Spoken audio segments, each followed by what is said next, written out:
Okay, we're live. Hi, this is William Ramsey. Welcome to William Ramsey Investigates. On today's show, doing something titled The Epstein Files Anatomy of a Cover Up. And the reason I'm doing this show is because a lot of people kind of didn't get an overview of how the files dropped. The final drop was January 30th, 2026, about the data sets, the specifics, how it kind of developed over time and maybe the total importance of what happened. And I'm doing this on an interesting day, May 19th, 2026, which is the primary vote for Thomas Massey, who was a central figure in the release of the Epstein files, jumping party. And according to the returns, it's not looking good for him. So it's an unfortunate day for him, for the country too, because these files are incredible. They implicate Trump, they implicate his whole administration, criminal act after criminal act after criminal act. And maybe one of the more important things covered up all this stuff and still being talked about. I did a show earlier on the Epstein files called Global Conflagration, which really is true. It's so many people lost their jobs once they realized how bad it was. People lost their jobs, and it's created a lot of problems in countries all around the world. A lot of exposure. So I've got a bunch of slides. I've got quite a bit of video. Uh, and like I said, this will be the intent behind this is to just clarify things that are vague. Was it because of the Republicans? Was it because of the Democrats? Was it because left, right? How did this happen? I mean, my take on the whole thing is that it was an issue and it was important to the American public. They kept talking about the Epstein list. I want a list of the perps. Like, why aren't the perps out? They didn't really know what was in these files. And it's definitely the drop is intentionally inscrutable. Like the way that this dropped through the DOJ, I mean, it's classic cover up stuff. It's not even my opinion. It's so poorly organized and things like this. In a civil suit, this would actually be censured by a judge. There are actual rules in civil litigation when a party has a massive amount of information and is required by discovery to give it over. You have to have that discovery properly allocated or like collated or they're supposed to be kept in the usual course of business in a reasonably usable form. These aren't. And so I think that that's really it. So like I think it's done. There's actually rules and limit rules like the federal rules of civil procedure, right? So there's like criminal procedural rules out there. There's also several procedural rules. And in civil procedure, one of the tricks is this kind of document dump. If you're like Standard Oil or something, okay, you want my documents here? Here's 30 billion documents. Have fun. But in a um, in a thing where it's considered abusive, it's like a strategic move. And I believe, in my opinion, this was the strategic move by the Trump administration because the way that the data sets were released, there were kind of orderly data sets in the first. There's 12 total data sets. And the first 8 were kind of reasonably released, and then they just dumped everything on January 30th. Like, there was 9, 10, and 11 are just huge. They're almost impossible to get through. And 12 is miscellaneous. Those are where the civil litigation files are actually that aren't necessary. Not everything in this whole, so you gotta be careful. Not everything in the EFTA releases, the Epstein Files Transparency Act releases are out of copyright. They're all the government documents are not copyright. They're in the public domain. But there are documents in these Epstein files that could be considered not third-party documents, which are covered by copyright or fair use. They're not considered, fair use. You can probably get around it by, commentary and things like that, but repeating them all in like a context could get you in trouble. So you got to be careful. Just caveat out there, just something to be careful about. But yeah, anyway, going back to this kind of data dump, it's actually in there in these general rules of civil procedure, civil litigation. So, I mean, basically they do it for tactical reasons to increase other side's costs. Um, and this is really considered to be a complex case. I would say this Epstein files. Um, so the civil courts would probably say something about the way that these files were dropped, and that would be my opinion, of course. But let's go into some of the stuff. I kind of intending to bounce between the PDFs and then some video, but I could probably extend this into a 10 part series, 10-hour series. It's so much information going on, so many other different parties, but these files are still important. Like I mean, there's incredible things that have happened, really, even recently. Like I said, the day is May 19th. There were survivors in Congress on May 12th. They are up. There's a recent lawsuit. There is statements by Green, the girl who left office, like Trump is threatening her son. There's Massey was recently on Tucker Carlson on May. Tucker Carlson is probably eclipsed Joe Rogan as the biggest podcaster, biggest journalist in America now. So Thomas Massey was on Carlson on May 7th, talking about everything. Also, Melania had this incredible state. She like literally came out and by herself and made a statement, like an incredible statement without Trump being around. And said, like, I want this thing done. There's things that happened at Zorro Ranch. So New Mexico literally set aside $2 million to investigate what went on in Zorro Ranch, which was covered up in 2019. So that's part of this whole long-term cover-up, is that there were decisions made by the DOJ that went out to the states or the federal government, or like the attorney, the federal attorneys out there, and say, don't look into this. This is incredible.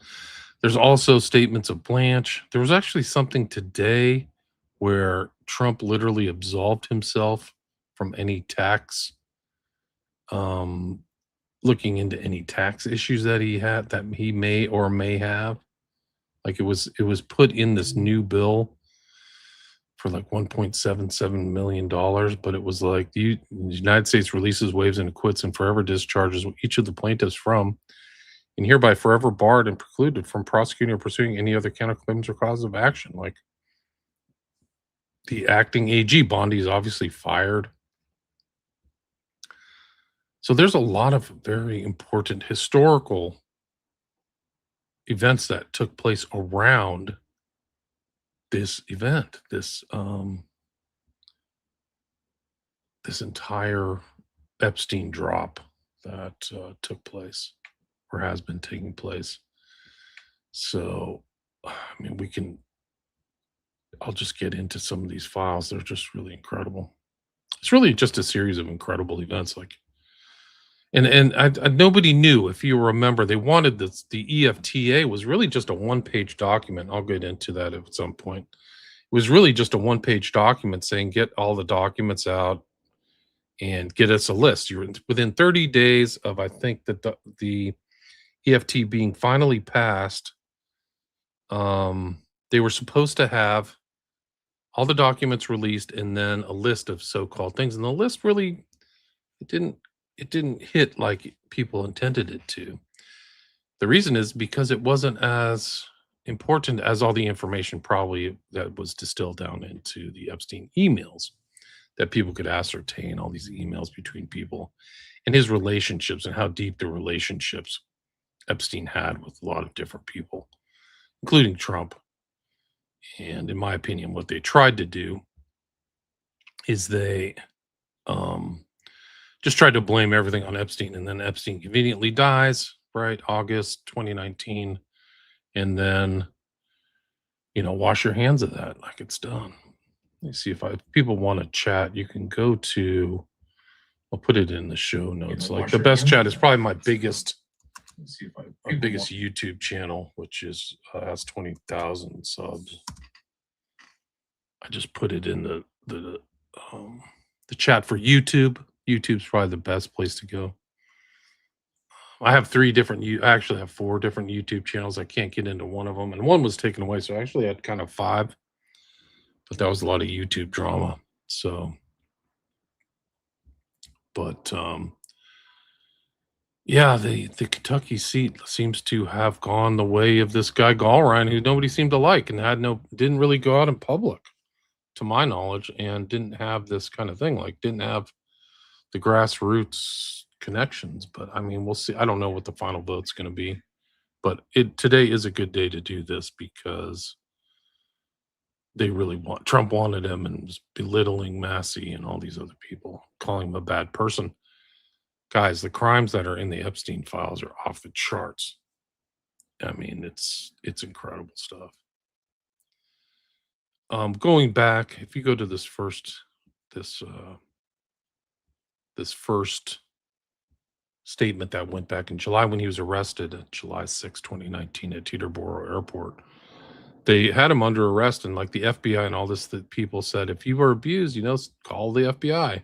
But the public never saw the stuff. But I just did a show on Sunday with Hans and Sean where we're going through all of the inputs that went into the FBI. It's just, there's thousands and thousands of documents that never made it to the public. So that's another aspect of the Epstein files that's very important to understand and see, is that actually did happen.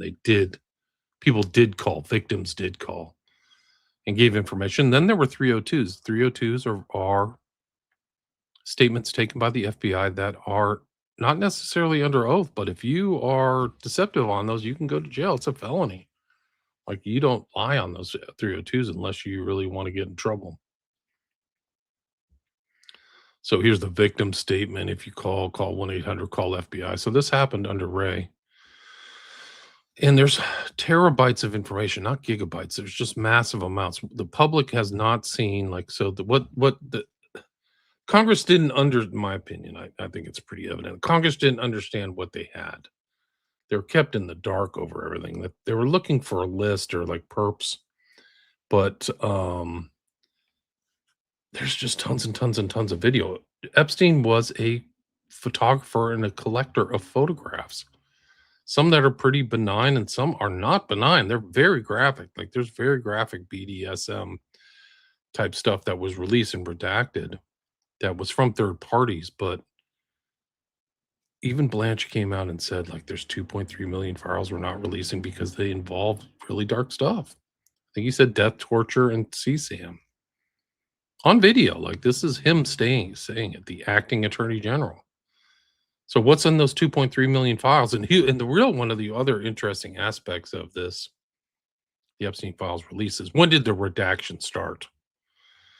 How did they know to redact, and who told them to redact? Because it wasn't it's a very important point.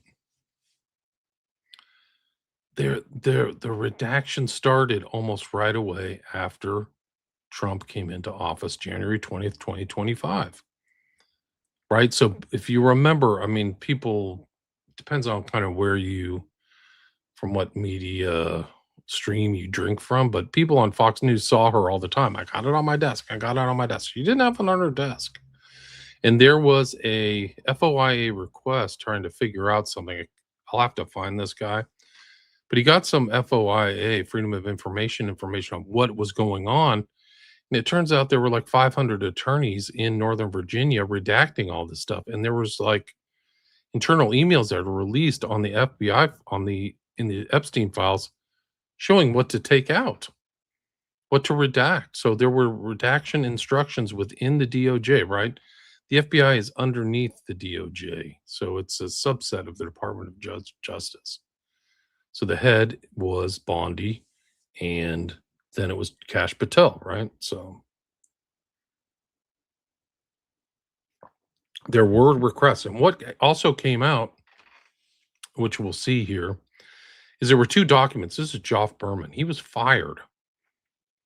He was involved in the arrest. He was the AUSA. I think he was the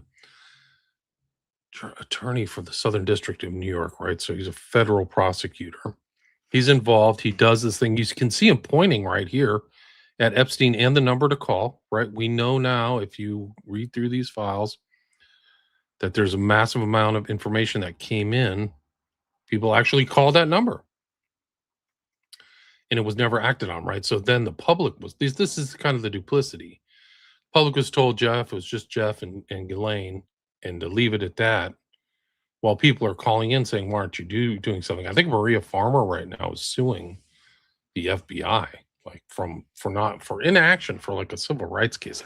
I don't know the details, but because the FBI didn't do something. But this is really important. It's really important to go back, kind of memorialize this and remember what happened as this rolled out. Like, because what we're finding, like in these Epstein files, is really dark stuff, right? Super dark. He's much different than just a mere pedophile. He's a pedophile. He's a convicted pedophile. He's a self-admitted pedophile. You can call him that.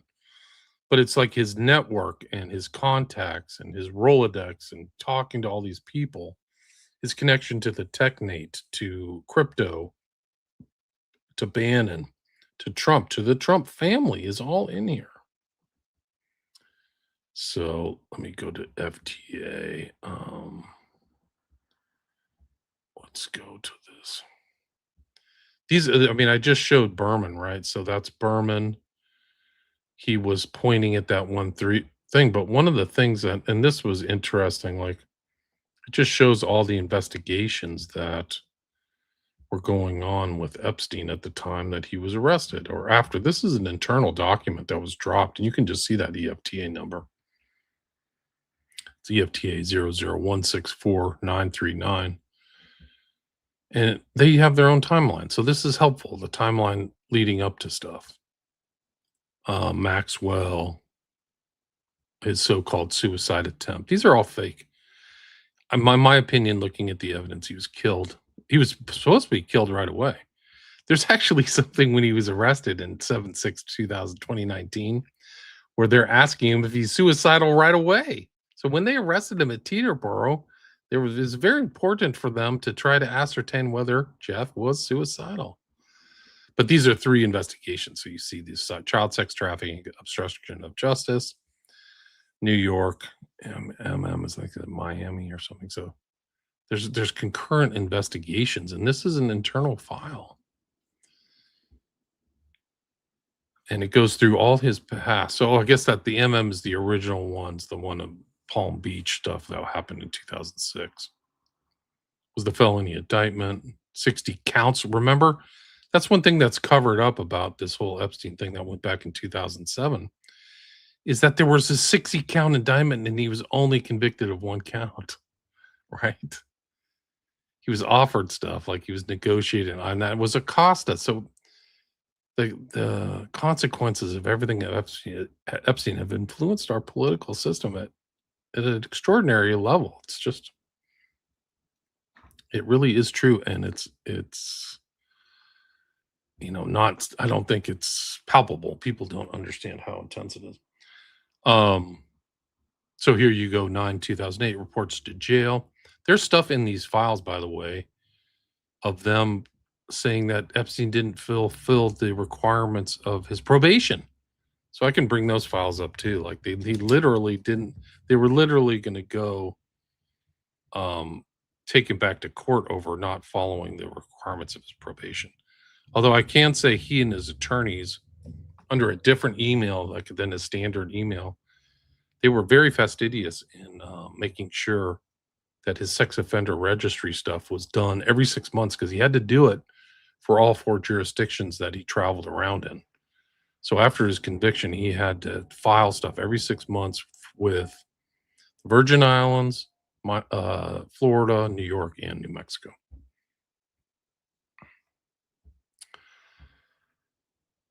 Then there was an obstruction of justice. I think that was Rodriguez. Items referenced above was the black book, right? Payments made to victims and things, handwritten notes. Um, then in 2018, so you can see in these emails, he kind of knows something is going on with him. Like he senses something in late 2018 and 2019. Like there are responses. He seems to know there was an investigation, and this really took place after I think the publication of the Julie K. Brown 3 articles in the Miami Herald. And these are the tips. I'm telling you, I told you about the tips and stuff like that. So the tips came in even before it looks like the he was arrested. So 291 national threat operation NTOC tips, 52 anonymous. FBI followed up on 239, 27 resulted in secondary contact. So according to their own internal documents in this EFT thing, they actually did follow up. And it was international. 91 identified victims at that point. Investigators are aware there are numerous unidentified victims who did not come forward and could not be identified by investigative means, and overseas victims in United Kingdom and Sweden. Like it's literally telling you all the details. And this is before he was arrested. Then things are under seal. Then the search warrants. He's arrested, and then they break in, and they have all the pictures of this break, like when they literally broke down the door and entered 99 East 71st Street. That's the mansion. Talk about the items seized, CDs, photographs, costumes, erotic sculptures, sex toys, massage table, cash disbursement, records, letters. So that's it. Search warrant. Then they had a Barada scope search warrant on the 11th. They seized desktops, hard drives, recorders, tablets, CDs, DVDs. He was taking pictures and filming everything. So, like, imagine if those were publicized. Like, they're not publicized, but they have all the blackmail that he was doing. So when after Trump came into office, all that stuff, they're going through all that stuff. Then the search warrant for Little St. James, I remember that. They did the same thing. Surveillance system, phone system, CDs, DVDs, hard drives, desktops, laptops. None of this, to my knowledge, was released, and a lot of it was redacted, right? So these are just incredible. Financial victims paid in cash. 21 million was transferred from Epstein's accounts to Maxwell's accounts from 2007 to 2011, then promptly moved to other accounts associated with Epstein. So he transferred to Maxwell and then back to him. 17,000 done. Highly responsive CSAM, so child sex abuse material. They call it highly responsive material. 85 gigs of it. Over 1 million images and videos were extracted. They're not released. Those were not released in the EFTA. So if somebody who's smart at the Congress, they should, if they are capable, or if they can pass more legislation, they should ask for this all to be released. 34,000 were marked responsive. Some not produced. Adult pornography. Generic. There's the victims all redacted in this document. Indictment was produced on July secretly. And then these arrested 7-6 Teeterboer. Attorney proffers. FBI attended proffers. A lot of proffers. This is my understanding. I wasn't a criminal attorney in any sense of the thing, but what happens when these investigative people are trying to investigate things, or the federal government is, what they do is offer this proffer with somebody to come forward and tell somebody something without any criminal exposure. And they call it a proffer. So like we want to get some information from you, but we're not able to prosecute you on the information you provide. That's my understanding. So they did that, and they redacted that too. Very strange. 8:10, Epstein found, this is Saturday morning, he's found unresponsive. There's pictures of it in there. I've gone through it. I've done the MCC things. You can go back through my videos. Like, I mean, they brought that Tovel Noah girl who was yesterday, actually. Like, the timing of this is important because yesterday she was brought in, who was the security guard, and they're still publishing this. They have no idea. Like, it seems like they're not clear at all what was going on inside the MCC. They don't understand what the shoe is. They don't understand that it's a jail within a jail. They don't understand which video is important. They don't understand the camera. They keep pushing out this. I think it either has to be an intentional deception or just idiocy. Like, they keep pushing this video camera that's not the germane salient video camera for Epstein's cell. It's not his. They don't. Then, according to their internal documents, that camera stopped working like a week or two, 10 days before Epstein was found dead.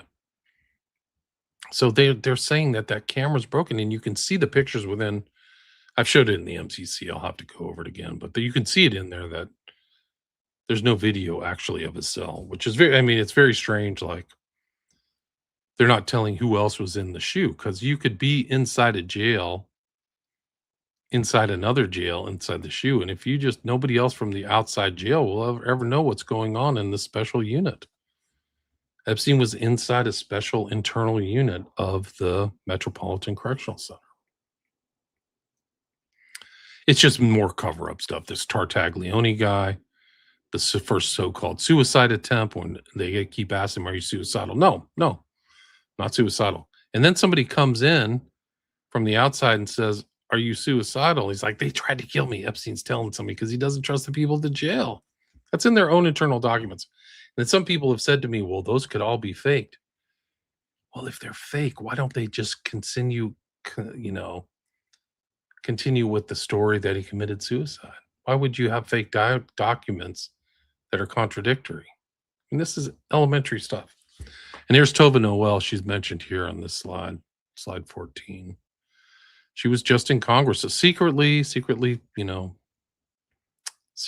interrogated, I guess. SDNI charged CEOs Michael Thomas and Tova Noel with false records and conspiracy and entered into a 6-month deferred prosecution agreement in May 2021. As of the case closing, the terms had been satisfied. During an interview in 2019, Epstein's second roommate made the below note. Told me, "J.E. didn't hang yourself up in my cell. Don't try to kill yourself in the cell. I don't want to wake up to find you dead." He said, "Don't worry, I'm never going to cause you trouble," J.E. said after legal visit. Then Maxwell gets her indictment the following year, arrested on July 2nd, 2020. Then another indictment. If I remember her original, I've done all this work. You can scroll through my old William Ramsey Investigate stuff because I actually did a show with Roberta Glass the day after Epstein was found dead because we were really interested in this whole case. And she's in New York. She actually went to the Maxwell trial. Roberta Glass. True Crime Report. Go check it out. This is just really interesting. It's just like you can see this. And here's all the prominent names. Trump. State Epstein introduced her to Trump, who subsequently forced her head down. This is what they had. This is the government. They put together this file. I don't know when it was made, but somebody could ask questions. EFTA 00164-956. Down to his exposed penis, which is subsequently bite or bit. In response, Trump punched her in the head and kicked her out. Blank remembers Epstein introduced her to Trump saying, "This is a good one, huh?" And Trump responded, "Yes." These are kind of known things in the file. Weinstein is part of the Epstein network, Harvey Weinstein. So people who went through that Me Too and all that stuff, they didn't know the amount of how much Epstein was involved. There's that kind of infamous picture of Harvey Weinstein with Epstein in like this ridiculous military outfit, and then Ghislaine Maxwell in kind of like, masquerade outfit. I think they were at something having to do with Prince Andrew. But I don't think people knew the totality. There's a lot more of Harvey Weinstein here. And there's weird NTOC documents, which I just explained earlier, like connecting Weinstein with Jimmy Savile. I mean, it is so absolutely crazy. Savile and Maxwell, like these just notorious characters. And Abramovich, I mean, it's really something like Thoreau was interviewing Abramovich. I've done her too, but like she's in the Epstein files. There's no question about it. She was the Edge Foundation, like, and that some of these head people tried to set up all these technate types, like the Silicon Valley types, with her. Oh, she's a really cutting edge artist, all this stuff. I can go through that again. I've done it already.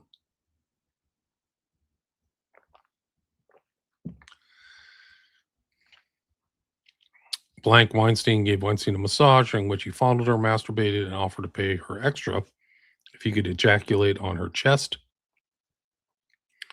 Weinstein came to her apartment, offered her a job, and tried to follow her into the shower. This is consistent with other statements about Weinstein.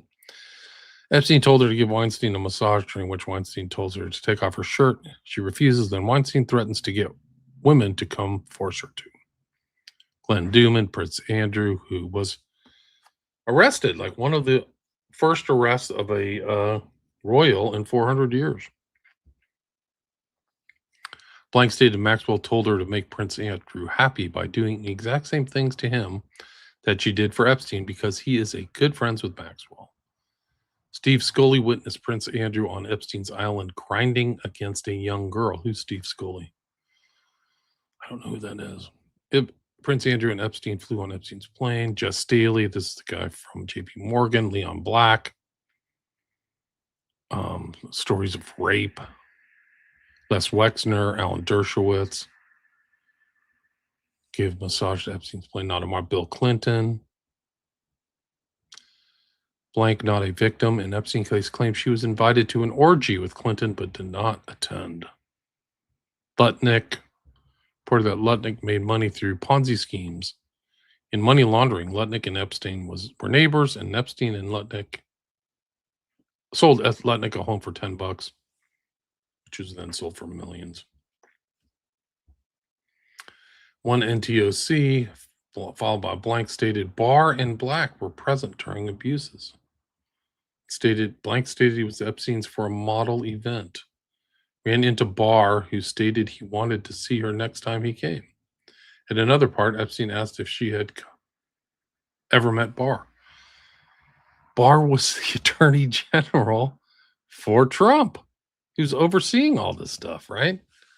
Like, you just can't make this stuff up, guys. And Barr's dad, of course, was the Dalton School, ran the Dalton School. His dad was OSS, so pre-CIA in World War II. And it's a strangely small world. Misconceptions based on review of evidence and the victim statement. No orgies or threesomes, which included 2 males. Victims were not held captive. Epstein did not regularly prostitute the victims in exchange for money, as far as they know. So this is like some internal document. I think it's interesting, but you can go check that out yourself. It's not hard to find. This is also interesting. This is from Epstein File Search. FBI opened an investigation into the Wexner Foundation's financial connection to Epstein, closed it the same day. The EFT number, EFTA 012498848. So there's all these weird things, closures, cover-ups, firing of Joffrey Berman. And then there's Ray right there. Like, he's there from 2017 at the FBI up until Patel is brought in supposedly November 30th. Well, he really started January. That was the announcement, actually, was when they won. But some of the stuff took place under Mueller, or Ray, excuse me. And Comey's like, right now, he's like being prosecuted. This is Melanie Stanbury, another representative. Yesterday, the New Mexico DOJ began its investigated Zero Ranch. Why did the FBI tell New Mexico to drop its case in 2019? Who asked them to do so and why? This is why the new investigation is so important. I'm grateful to both the New Mexico DOJ and the New Mexico's legislature's Epstein Truth Commission. Survivors have waited too long for justice, and New Mexico's leading the way. They sure are. And that's the Truth Commission was like 2,000. So it's a substantial layout of funds, $2 million just for one place. I'll do a show just on the Hell Ranch or Ranch because there's a lot there. It's a weird place. It's like an ornate, like palace in the middle of nowhere. It's so strange. A lot of these places have the feel, and even Little St. James does, of like a Disney two-dimensional stage set. It's really weird. Like it's not lived in. Like it's almost like a fake movie studio set or something. There's just some weird element to it where they're not lived in. Like there's an eerie secondary purpose. Like it's a facade. Like there's facades and stuff. It's just so strange. There's Maureen Comey is involved. So there's Comey being prosecuted right now. His daughter was involved in this person saying that she was involved in the order came from the assistant ASUA, Maureen Comey, the daughter of disgraced former FBI director James Comey. She may be the AUSA, but in 2019, who's in power and who's running stuff, right? I think it's the end, right? When did Trump leave office? At the end of 2020, is that right? More documents from Epstein. Another slide, EFTA 1682078. Knowing and noting all these kind of connections between Epstein and other parties, Darren Indyke, Harry Beller. A lot of pictures of him with his accountant. Richard Kahn, authorized agent, Ghislaine. They're not very good at facial recognition because that's not Jean-Luc Brunel. He kind of looks like Brunel, but it's not him. Other lists of potential, this is on the same document. Suspected co-conspirator. They're using the word co-conspirator. Brunel, Maxwell. I think Brunel died in 2021, conveniently in jail. Very interesting. Victims. People contacted by the attorneys. Just a list of victims. Look at this list of victims. I believe this is dated in 2019. And then other people seen with Epstein, alleged recruiters, chefs. So that's another. His chef in Florida was Richard Mullen. I bet he got stories to tell.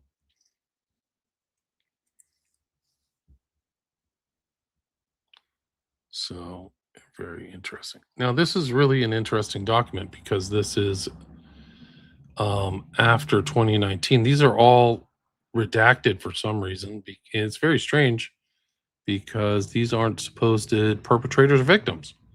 This is just going to the FBI. But it's something that happened about, after Epstein dies on the 10th, within 2 weeks, they're like talking about something. After much engagement with HQ, I think it's FBI HQ, for the past 48 hours, our efforts to both consolidate and limit the reporting requirements. Headquarters is now requesting updates in a conference call to be held at 2:30. Trust me, nothing you're thinking right now hasn't already been communicated to the highest levels. In my opinion, it's largely driven by the DOJ. Is it inconvenient? Yes. Regardless, we'll need to support the calls because those of you all deal with in CID are the exact same position as you. We should support each other and push through. Here's some of my thoughts on how we should go forward. Many questions I'm receiving are driven by media reporting. Maxwell, New Mexico resident search. If you see sustained reporting on one aspect, get ahead of it. For example, media has been all over the location and role of Maxwell as a co-conspirator. So this is like media analysis within the FBI. Get ahead of the stories. I advise that based on the volume and quality of evidence we have, the team is currently focused on charges for a different co-conspirator. So they knew or were thinking, this is so important. The FBI at the time after Epstein's death was thinking about a different co-conspirator, right? But the public's being told there were only two people involved in this, Maxwell and Epstein. However, we've engaged with counsel for all co-conspirators. Kill the rumor before it gets legs in the minds of senior leadership.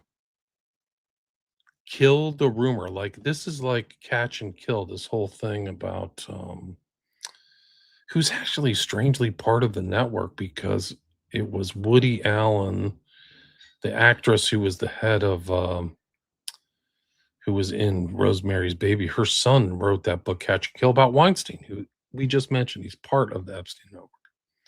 Kill the rumor before it gets legs in minds of senior leadership.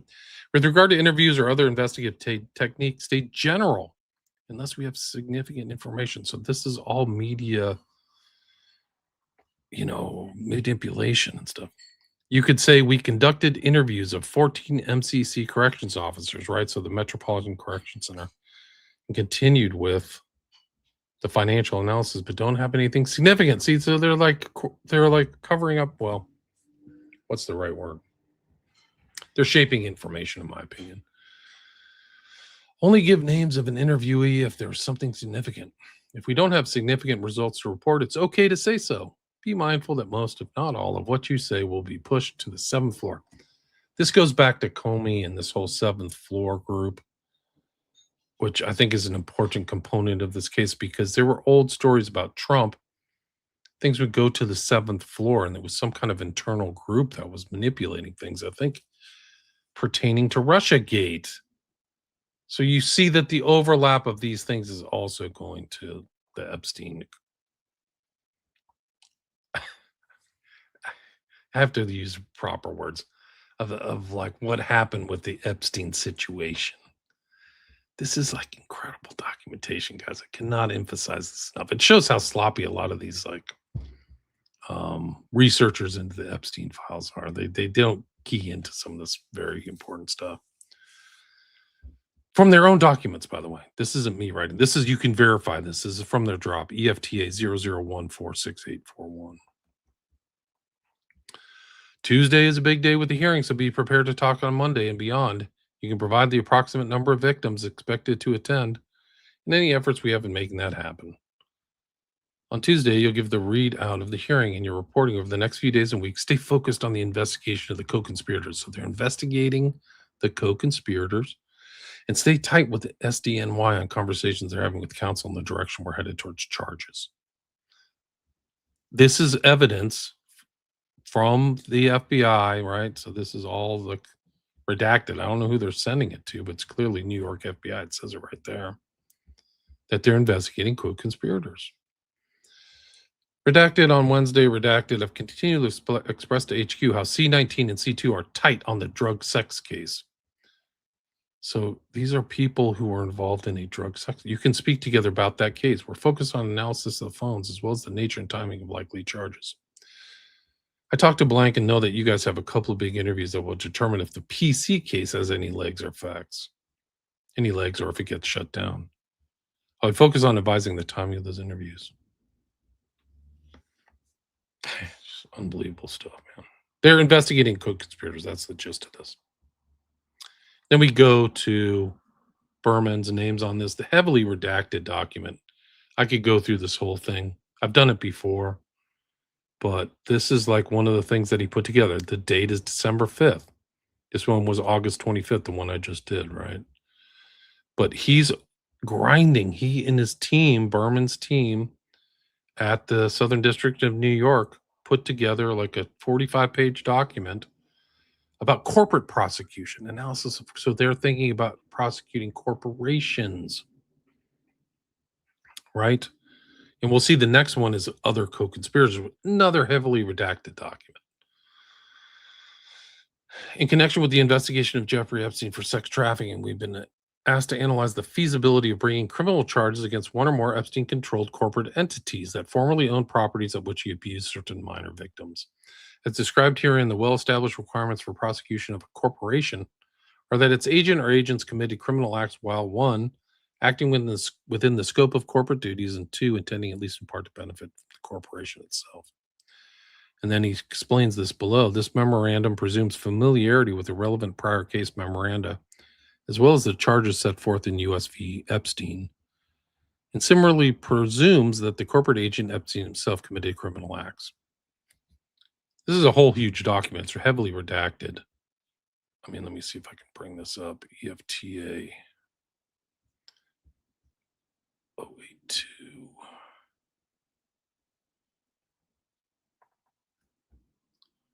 Oh, 082. Oh, yeah. So let's bring it up. I'll just scroll through this so you can see the enormity of it. Oh, this is the co-conspirators. This is the corporate co-conspirators. This was the one that Mace, the representative Mace, commented on my X when I posted this, saying this is one of the most important documents. She was right. So this is from December 19th. So this is the follow-on to the one which I just brought up, which was the corporate document. This is the investigation of the co-conspirators. This is long, like they did a lot of work. This is not like a sloppy job. This is 86 pages, heavily redacted.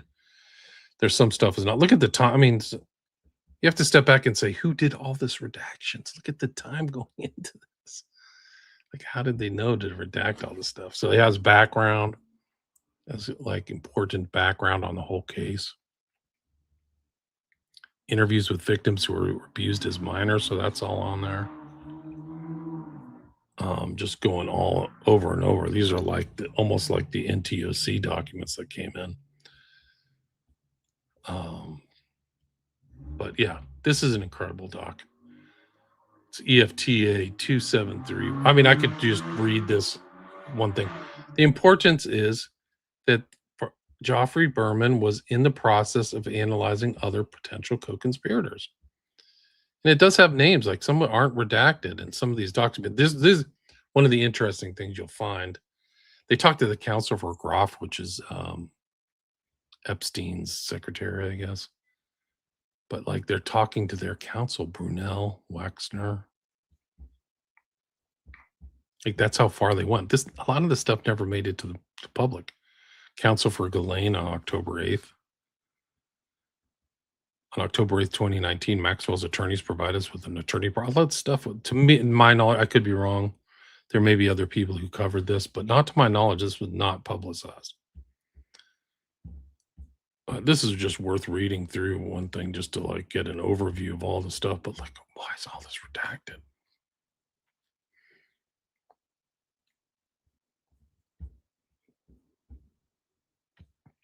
They do have their names, Ghislaine, Leslie Groff, one redacted there. So it is really something else. I'll get to the, once I hit the hour mark, I'll go through, the chat. That's the co-conspirator document. I think I already did that one. Yeah, it's a repeat. And then just a little bit on Berman. Jeffrey Berman served as U.S. Attorney for the Southern District of New York, a position he held from January 2018 after being appointed. He handled high-profile cases, including the prosecution of Michael Cohen, right? So that's Trump. Investigation into Rudy Giuliani, and the case against Jeffrey Epstein. His firing unfolded dramatically in June 2020. Late on June 19th, Attorney General William Barr, there he is again, right? He's mentioned in the FBI files. I just went over that as being on site with Leon Black. That's what they said, not me. Issued a press release announcing that Berman was stepping down on July 3rd and that SEC Chairman Jay Clayton would be nominated as his replacement. Berman quickly responded with a statement denying he had resigned. See, I remember this. He did not resign. He was canned, my opinion. Certainly, he had no intention of doing so until a Senate confirmed nominee was in place, and vowing that ongoing investigations would continue unimpeded. He's publicizing, he publicly stated that he had ongoing investigations when Barr said no. This public standoff raised immediately concerns about potential interference in SDNY probes. The next day, June 20th, Barr sent Berman a letter stating that at Barr's request, President Trump had fired him effective immediately. So they tried to kind of like subtly elbow him out, and he said no, and then he said, "You're fired." Barr accused Berman of prioritizing public spectacle over public service. Oh, it was public spectacle. and dismissed concerns that his removal would affect pending cases. Well, these things never came to public. So these potential co-conspirators, they were never charged, they were never prosecuted, and these files were never seen by the public until the EFTA, the Epstein Files Transparency Act, right? So they were not known. Trump later distanced himself, telling reporters that decision was the most transparent president in history, telling reporters that the decision was Barr's and that he was not involved. Sure. Those sources indicated Trump had pushed for Berman's removal for months. So other sources say Trump was moving for that removal for months. I wonder why.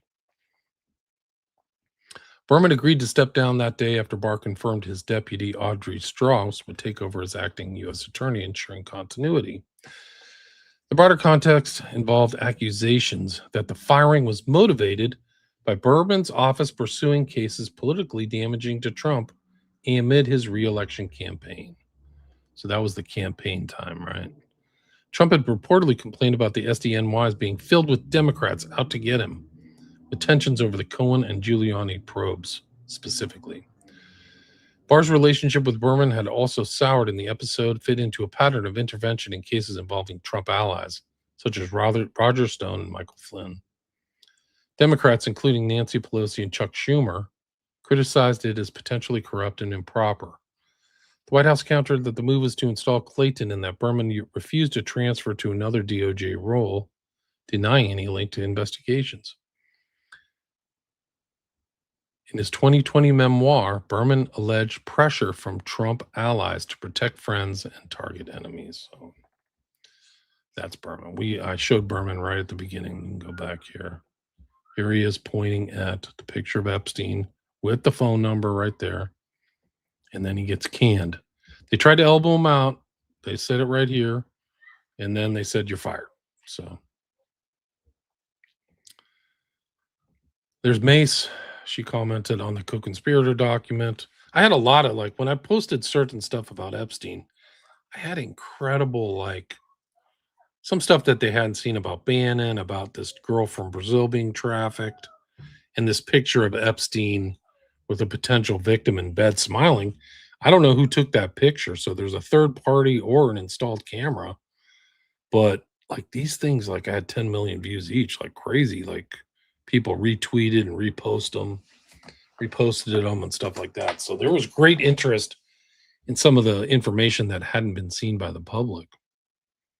But yeah, Nancy Mace. This is one, I think, from 2025. It's been over a month since we wrote the United States Attorney Office at the SDNY, and there's still no answer. She wanted the unredacted memo that I just showed you about the co-conspirators. The DOJ claims the memos came to them already redacted from the SDNY. If so, what are they hiding? Why won't they answer us? Who are they protecting? Are they already redacted? So when did these redactions start? That's a question people should be asking themselves, because it's pretty clear, and I'll show it here, that there were redactions taking place before the EFTA. And I'm not sure the public really keys into that the redactions were taking place under Bondi. So this is pictures and videotapes. This is another thing that came in August 2020. This is in the files. I believe this is from, I don't know who sent this, but basically somebody's saying, I've got all this information and I want to send it to you. And I would work there and I have videotapes, memory cards, and pictures that were found hidden in the Manhattan house. And if she's like, I'm in Colombia. I'll only release some material, not for all political reasons. If you wish to speak with me, you can call me or WhatsApp me. My wife and I are Catholics and wish no money at all for this. Just 3 weeks ago, I found about this because I speak English. My grandmother trusts me. Thank you. So just another one of these things, rando things that came in here and didn't go in. 2023, this is Christy Greenberg. Epstein's lawyer and accountant were part of his human trafficking operation. Virgin Island governor tried to shut down the AG's investigation, get the AG's case filed for evidence. No sign that FBI followed up. Why? So this is March 2026. Then we get to, these guys are all so important. Bongino and Patel, because their statements, they really, when the election was taking place back in 2024, this was a central plank of their approach was release the Epstein files and yeah, we wanted perps and who else is involved in the list, and then they just flipped. And this is like some of the show episodes where Bongino was talking about this stuff on his own podcast.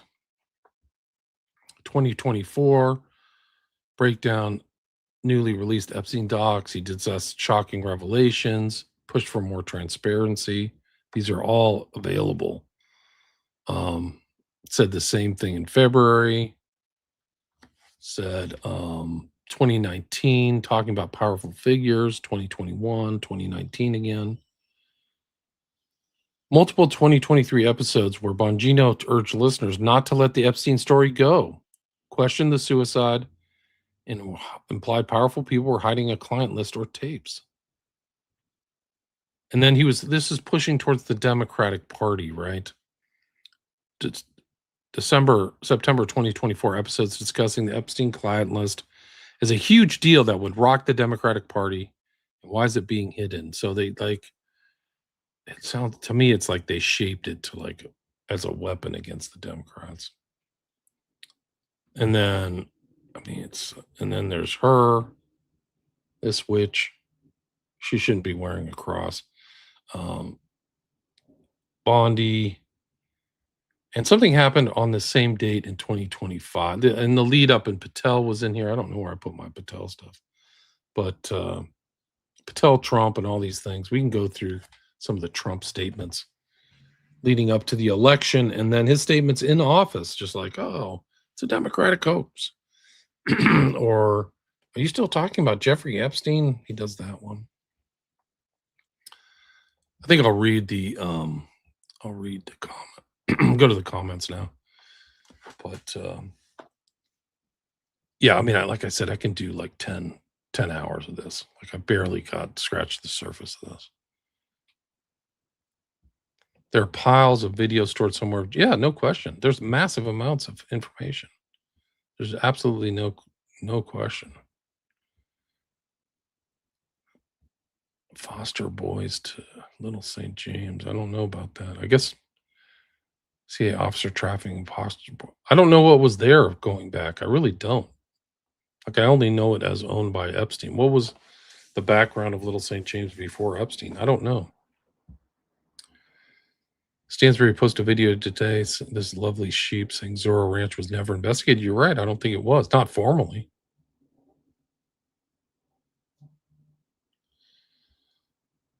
OTO arranged the death of the greatest threat, Adam Alistair Woodward Smith. Who the hell is that? Complete gatekeeper. Dude. Honeypots everywhere.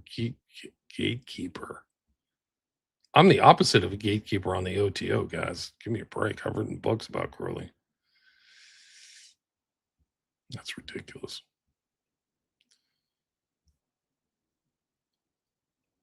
Trump is a bigger POS than JE. He's involved in the network. There's absolutely no question about it. It's not even arguable. Something really important happened on the same date. If you remember going back to February 7th or February 2025, this is Trump in office. He was only in office a month. He had that kind of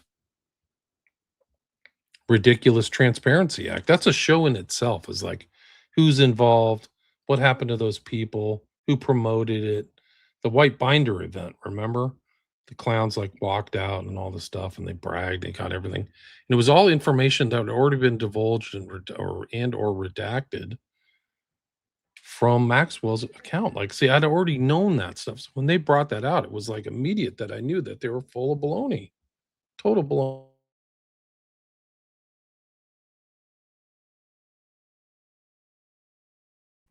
So this is February 27th. That same day, this was sent by Bondi to Patel.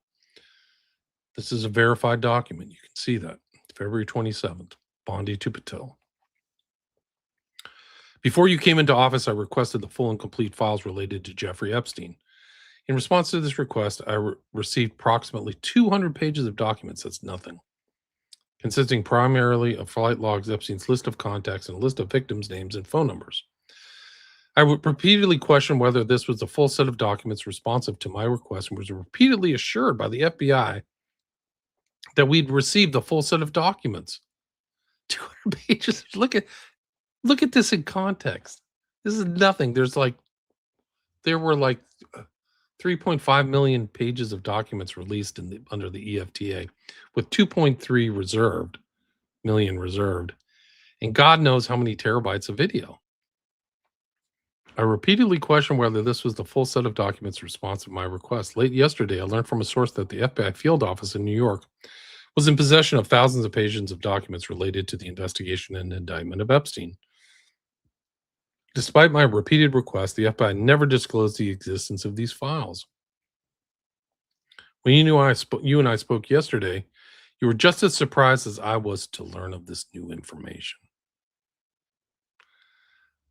When you and I spoke yesterday, you were just as surprised as I was to learn this new information. What? They didn't know. So they're coming in under this kind of situation where they don't know all the details. Congress didn't know.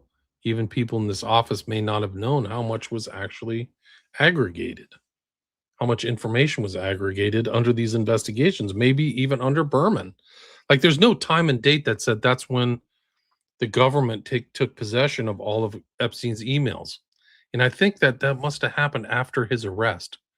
And so nobody had really even gone through them back, I think, in 2019 or 2020 under Berman.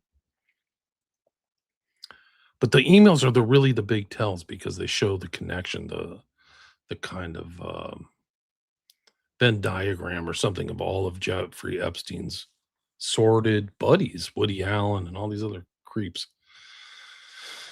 By 8 a.m. tomorrow, February 28th, the FBI will deliver the full and complete Epstein files to my office, including all records, documents, audio, video recordings, and materials related to Jeffrey Epstein with his clients, regardless of how much such information was obtained. There will be no withholdings or limitations to my or your access.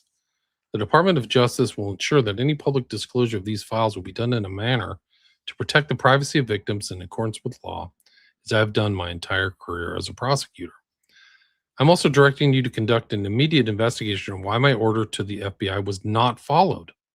You will deliver to me a comprehensive report of your findings and proposed personnel action within 14 days. I have not seen that. And I don't think that was in the files. Maybe it was. But she wants personnel action. So this is one of her strongly worded letters. But she wants all the information, and then she wants all the info. This is such a strange document in context with what happened publicly, right?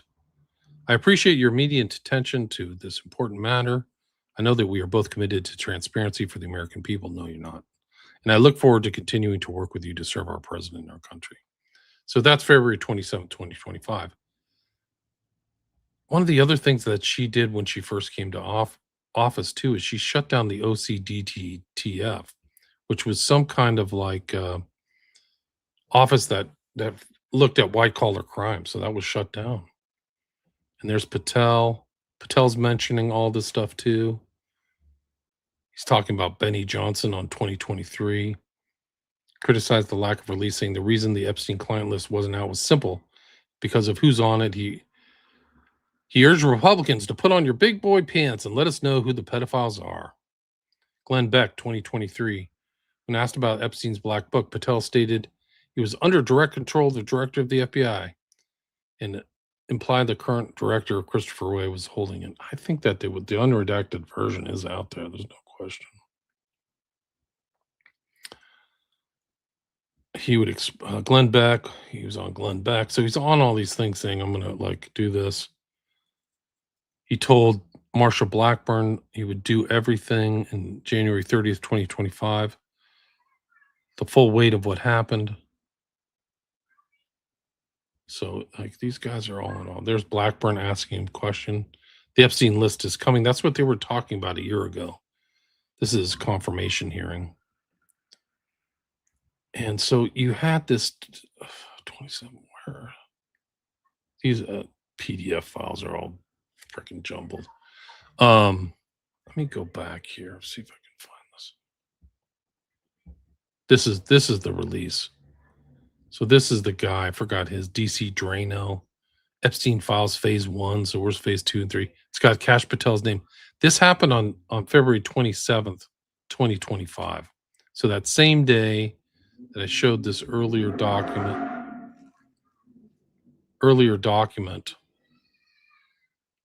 here, this is the same day that Bondi sent this down with personnel things.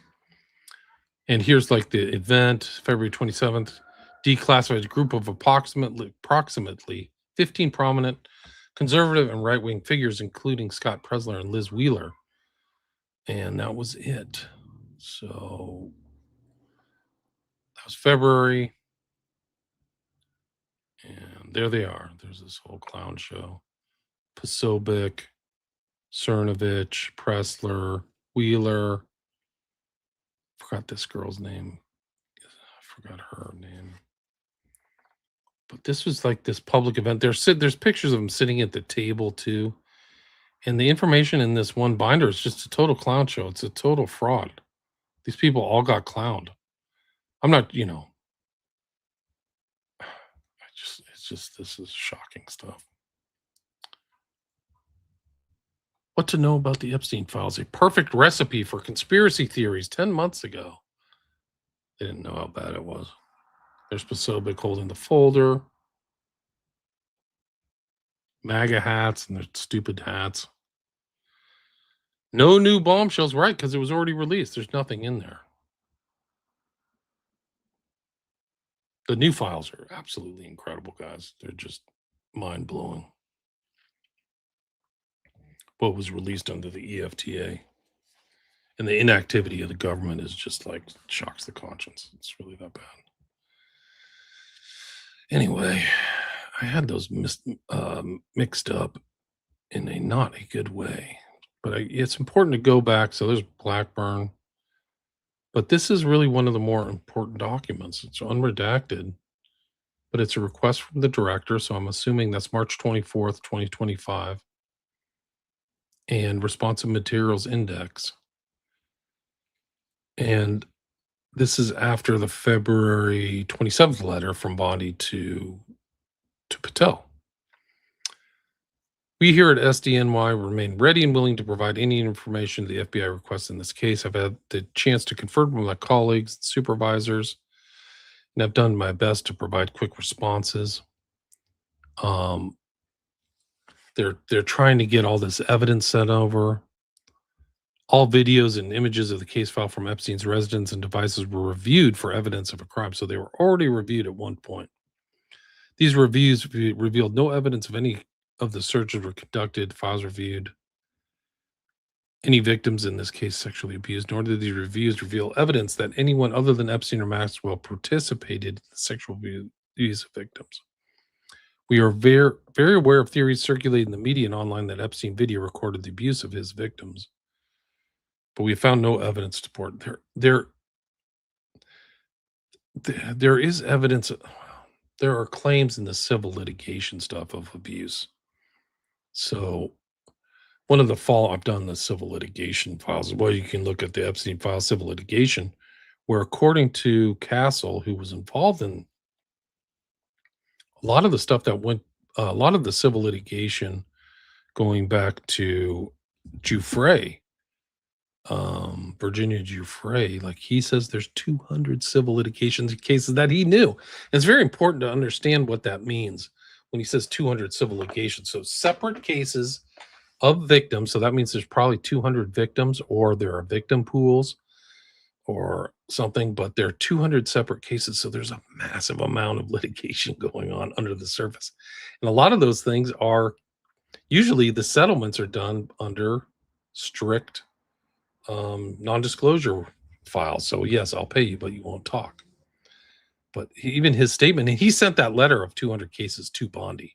So I'm assuming Bondi read it, or at least got something. I mean, she's such a dingbat, she might not have, but she might not. Well, she should know actually the importance of Castle, because a lot of the stuff that went down went down in Florida when she was AG there. So, um, I don't want to read this in great detail, but they're just showing that all of the stuff that they've reviewed this stuff. It's dated the 25th. Um, they're trying to, why this is done. A request from director. So I'm assuming Patel has seen this. This is an interesting document. What's the description of CSAM? Directors follow the audit room completed by Friday. Photograph all items of evidence determined for image of videos. And this is EFTA 016498081. One of the other ones is like the redacted. This is, I mean, looking back in context from what the EFTA dropped, this is just a total clown show. This is just a total repulsive clown show. And I bet these dimwits didn't even know what they were holding. They're like holding it up like Trump holds a Bible, like he doesn't know what's in it. He's just putting it up for like some show, some superficial show for light-minded twits. Like it's a total joke.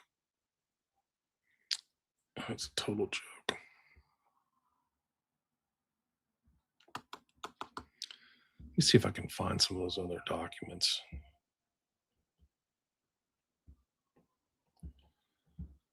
I mean, she's like, oh, it's on my desk. I've got all this stuff. And there's Cernovich, like he made some statement too recently. This is one of the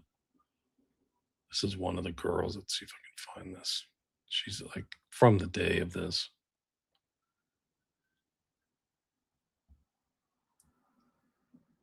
Let's see.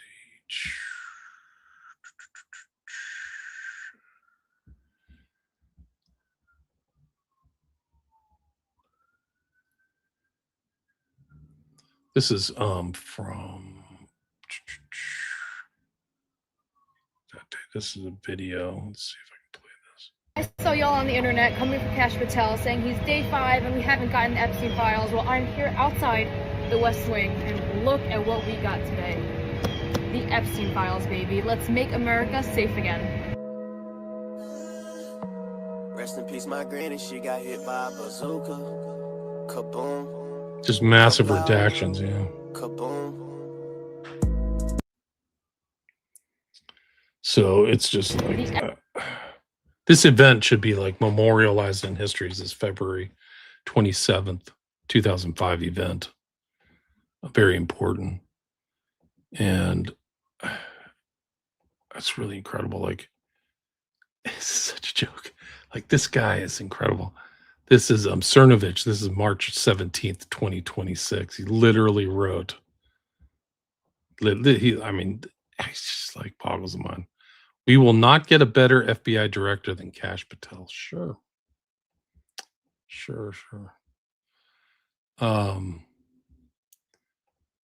But it's just, and then if you remember, Bondi just kept saying it, it's on my desk.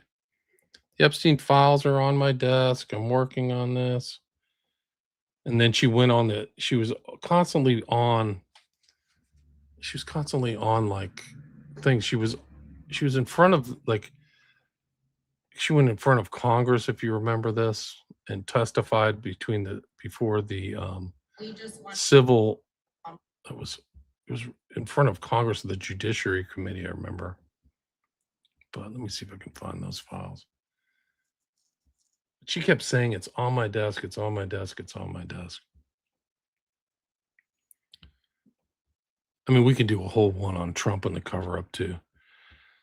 You guys have any questions or anything? I think this is probably a good time for me to kind of go back and double check some of this other stuff. But this is like the lead up. I got up to about February 27th, but there's just so much going on. The more recent stuff today, Massey, all that stuff. So hopefully Massey will win. I can't believe he would lose. So something's very, suspicious about his loss, in my opinion. But thanks for listening, everybody. Please share the show. Go back and look at some of my other stories and investigations in the Epstein files. A lot of it's not clear. A lot of it's covered up. A lot of people are saying there's nothing there. There's a massive amount of information, and it's very hard to go through independently. One of the good news is that there's different people looking at different sides of it. There's different people looking at different aspects of it. But I think looking at what I'm going to do, there'll be a part two to this. But what I'm trying to show is how this hot potato bounced between the right and the left. Because what happened, I think, and I'll show this in my next part too, is that the right used this notion of the FBI files to kind of help slide them into office. And then they realized, oh no, this is a problem. And then the Democrats, the left, were like, well, there must be something in there then. So what's going on? So then they flipped and said, well, let's actually release it. So then that led to the EFTA, which is only a one-page document. It's one-page piece of legislation, which is very strange because usually these bills are like thousands and thousands of pages. But that was like, there were things leading up to the passage of that. Massey did some kind of special legislative technical thing to get it tabled. He jumped party lines, so did Green, so did Boebert. I think Mace did too. But the real story is these guys are covering up this like evil stuff. These people are covering up a lot of evil things. And this is like I've said it before in other discussions or things, is like the notion these guys were into Lolitas is true, but there's other things going on. There's a lot of there's boys, there's people under 10, victims under 10, they call them shrimps. There's that picture of Andrew where he's like got some kid down underneath him. And she's like prepubescent, like she's 12 or 13. Like it's really dark, very dark, evil stuff. And I really appreciate the support of everybody. You can check out my Patreon. I have a lot of this stuff up there, ad free. I do respond there. I put the PDFs. I'm going to rework this PDF. I had it wasn't properly laid out, but I do put these PDFs on my Patreon so you can scroll through them yourself and you can see the EFTA numbers yourselves. You can find those. You can just plug them into the their injustice site actually, and check them for yourselves. And my podcast is the top 0.5% podcasts in the world. I have 5 documentaries on my Patreon, 5 books. I just got a new shipment of books. If anybody wants to buy books, you can go to my website, William Ramsey Investigates. And there's a lot more to this story. A lot more to this. Just the cover-up itself is a book in itself. But thank you all for listening. Really appreciate it.